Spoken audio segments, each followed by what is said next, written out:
G'day guys, Matt of Zero's Play Heroes here, and I'm back, and with that, I've had a little bit of time off, and it's time to do some reviews. This is Zero's Play Heroes, and today we are playing Destiny 2. Cheers!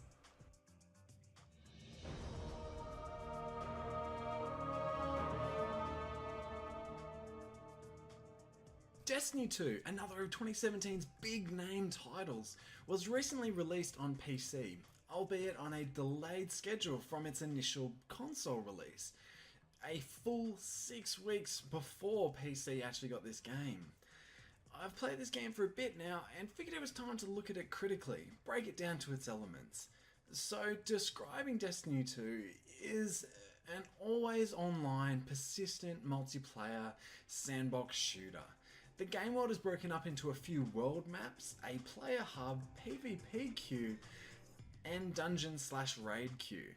These world maps are varied and different and quite beautiful at times, sometimes offering different enemy races who roam in patrols and spawn in areas in scripted groups with scripted events, lost sectors, and mini side quests throughout the map. Though this may sound like a lot of content, these events and quests do not change and tread the same ground you would have already utilised playing the main story. Now, speaking on the main story, this is a weak point and kind of doesn't build a lot of the universe here.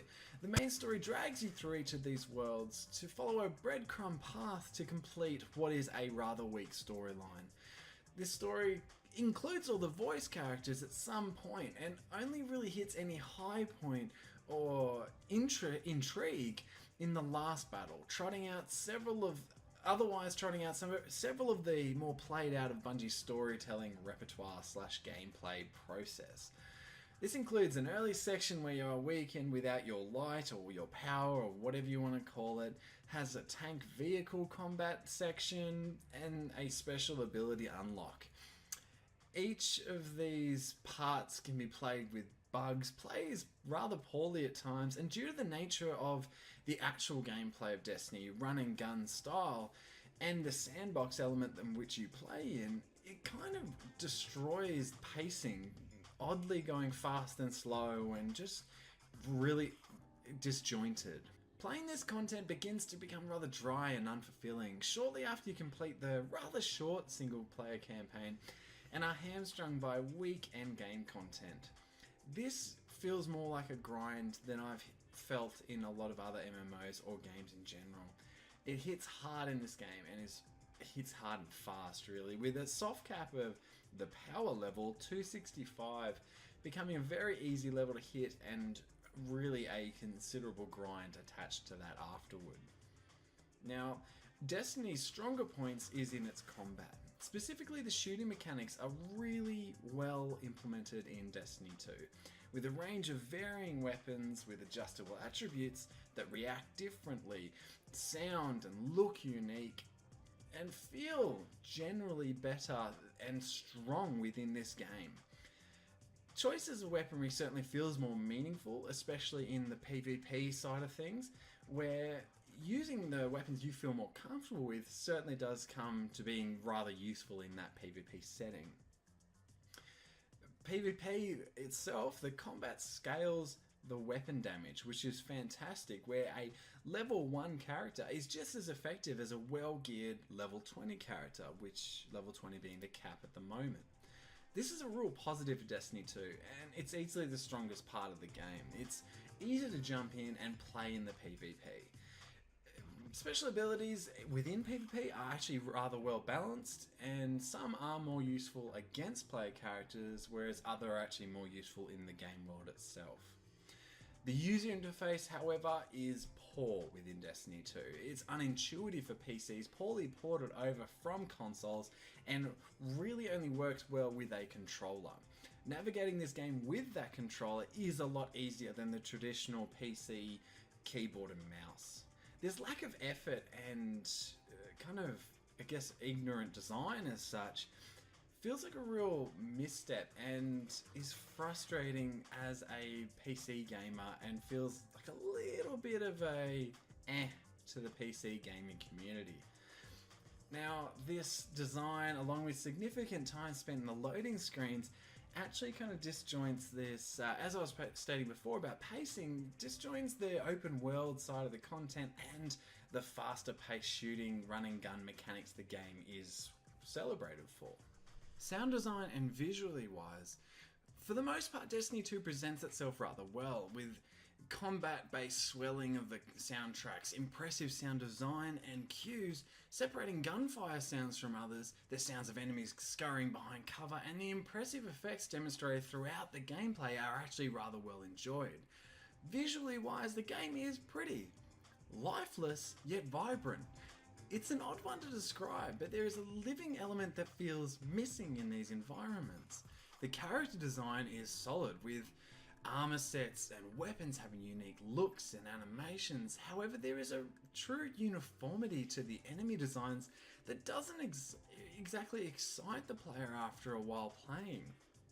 Personally, I also found that some of the almost strobing effects that enemies utilized either in their attacks or just in their general animations were actually rather uncomfortable, and well, to be honest, I started actively avoiding these enemies just to limit my exposure to these visual bloom effects. Now, voice acting wise, this is one of the strongest games in voice acting I've actually experienced, with voice acting done by Nathan Fillion, Gina Torres of Firefly and several other things, Lance Riddick, Nolan North, the venerable Nolan North, Neil Kaplan, Summerlee Montano, and Joy Osmonsky are of real particular high note. To be honest, nearly all of the voice actors were exceptional, truly bringing life to a world that felt otherwise vacant. As a multiplayer game, Destiny 2 does not actually shine when encouraging social interaction. Granted, in PvP and when grouped up in Fireteam, there is an opportunity to utilize push-to-talk options.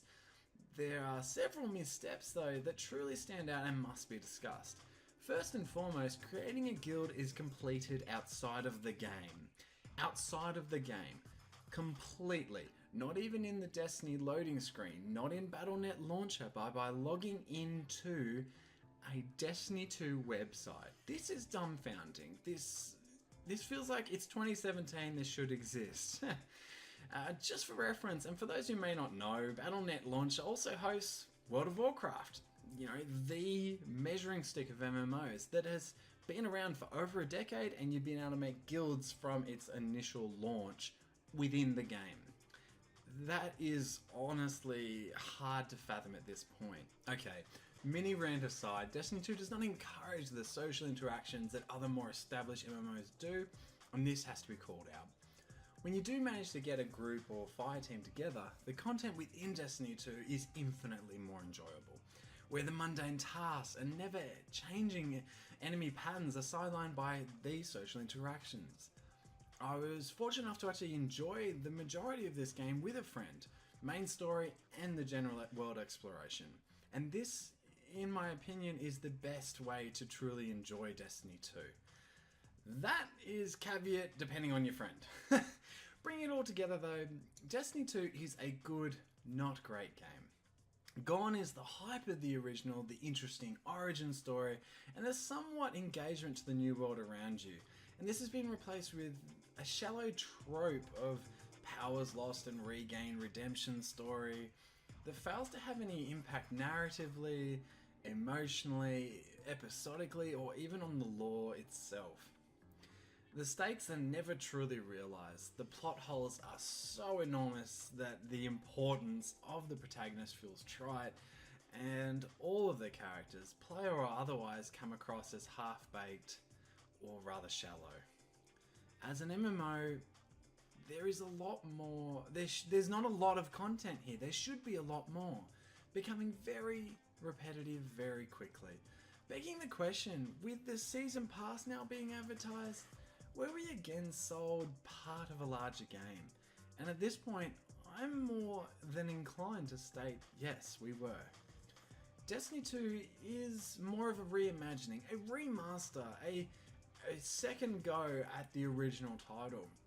Rather than feeling truly like a deserving sequel, Because the story itself technically progresses, yes, and within the title, and the narrative and the tutorials and lore are lacking, and it's substantially never improved upon.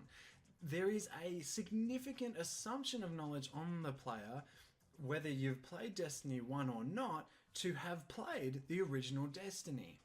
This is a really odd concession when you consider the meager success of the original Destiny game and its own lacking lore and player interaction. The game world is rendered shallow and unfulfilling, where motivations, enemy factions, and the general history are missing, I find in this, Destiny 2 is at its poorest, at the point where I ask myself, why does this game exist? Where the story is half-baked, the content is lacking, or generally not even there, and the player interactions, be it tutorial or the encouragement of social involvement, do not exist.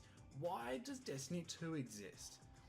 And then the Eververse vendor offers in-game currency for real-world money, as the Battle.net launcher advertises the Season Pass. Call it negative, call it whatever you want, it's hard not to see. Destiny 2 is not currently a game that should exist. It is a waste of probably the best voice acting talents I've experienced in a game, possibly in general. The story is tried, the combat is good, the user interface is terrible, the PvP is enjoyable, but the world is never truly realised. Destiny 2 is good, but not great. Thanks heaps, guys, and as always, have a great day gaming, an even better day in tech, and, well, be excellent to each other. Cheers heaps, this is Matt of Zero Split Heroes. Bye!